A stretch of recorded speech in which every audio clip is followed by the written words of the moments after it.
All right, 8 minutes now after the hour. Let's go to Greg Palkot, who joins us with the latest on the anti-Semitic terror attacks in Sydney yesterday. Greg. Brian, folks, the people of Australia, the world, are still reeling from that terrible attack on Sunday. Police now say they expect to bring criminal charges against the surviving gunman in a deadly shooting spree that left 15 dead, aged 10 to 87, dozens hospitalized, several in critical condition.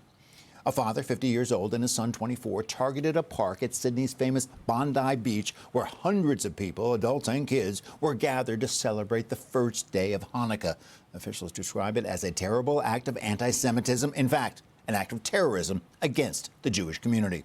In one vivid scene, a bystander can be seen crouched, then tackling one of the gunmen, wrestling him to the ground, taking the gun away, pointing him out to police. In comments later, President Trump called him a very brave man. Here is one eyewitness account. Saw at least one gunman firing, looked like a shotgun firing randomly in all directions. I saw children falling to the floor, so elderly I saw, invalids I saw. People just, it was an absolute bloodbath, blood gushing everywhere. As people gathered to mourn the losses, more is learned about the shooters. The father, who died after being shot by police, was an immigrant who stayed in the country on various visas. The son, who was injured, reportedly came to the attention of police a few years ago for his association with members of a Sydney-based cell of the Islamic State terror group. No charges were brought at the time. Guys, Australian Prime Minister Anthony Albanese says he will introduce new security measures to protect the Jewish population in Australia. Critics say he hasn't done enough. And he wants to tighten up already strict gun laws. The 50-year-old gunman was legally allowed to have 6 firearms. All 6 have been recovered. Back to you. Yeah, how does that happen? How do you have strict gun laws and one guy gets 6? Anyone Google this guy before they gave it to him? Thanks so much, Greg. And his father-son team, 2 horrific terrorists who just sat there and thought this would be a great thing to do in the afternoon.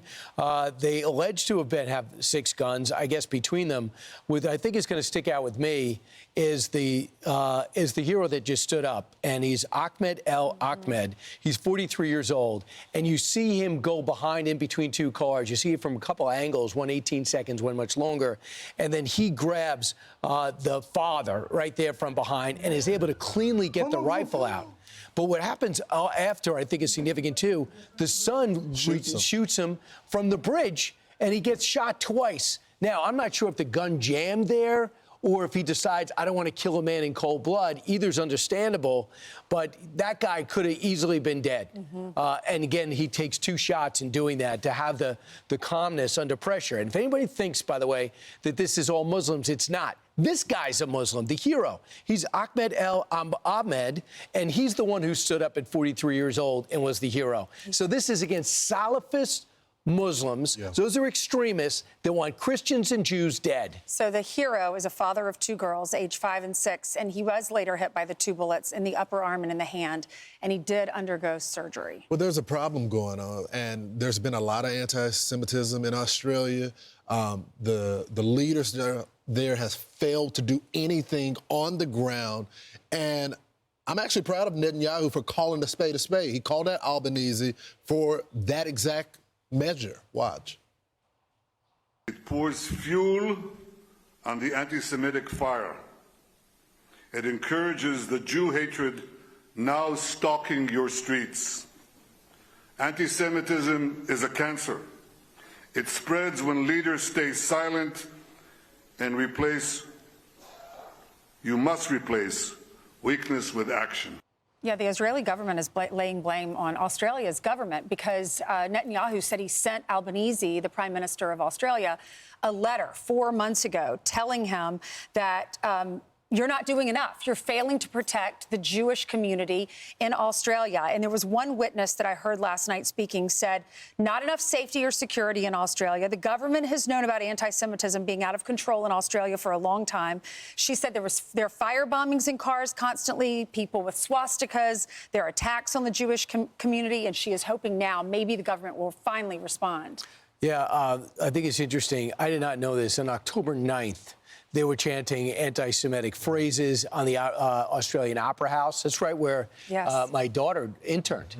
Spent a semester overseas, the Opera House. And to have graffiti 2 days after October 7th, where you think the world will be rallying around the Israelis, but this is something that's taken root in that country, and so far they have been unwilling to take massive action. Sadly, around the country, around the world, now every Hanukkah event, you have to have security. Of course. Well, and Albanese was declaring a Palestinian state. So that's, Netanyahu was upset about that. Albanese, the prime minister, responded. This is what he said. In September, your government recognised a Palestinian state. Your ministers have attacked the Israeli government. Senior ministers refused to visit the sites of the October 7 massacres. And you created a special Islamophobia envoy alongside an anti-Semitism envoy. Have you taken the threat of anti-Semitism seriously? And can you guarantee the safety of Jewish Australians? Yes, we have taken it seriously. And we've continued to act. We've continued to work with Jewish community leaders. No, you're not, because you keep putting it on the same scale. There's one side that continues to go after the other. And President Biden did the same thing.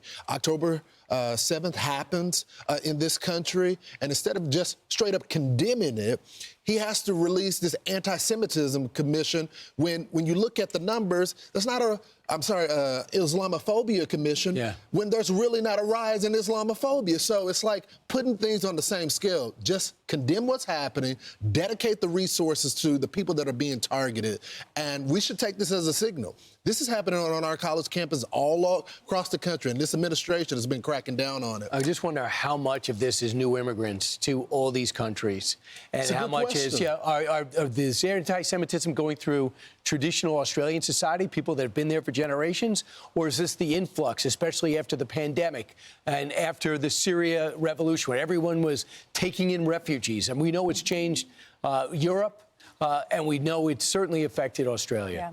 I'm Steve Doocy. I'm Brian Kilmeade. And I'm Ainsley Earhart. And click here to subscribe to the Fox News YouTube page to catch our hottest interviews and most compelling analysis.